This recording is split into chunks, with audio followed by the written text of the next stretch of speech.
నా బర్త్డే గుర్తుందిగా, సాయంత్రం cake cutting వచ్చేయండి. సరేరా. సరేలేరా, అమ్మ తొందరగా వచ్చేయమంది, వెళ్తున్నా.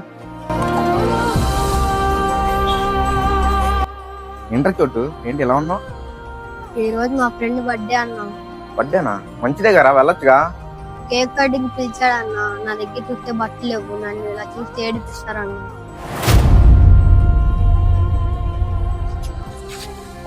బయటికి పోదామా? బయటికి పోవడం బాగానే ఉంది కానీ రేసింగ్ డ్రెస్ ఎన్నిసార్లు వేస్తారా?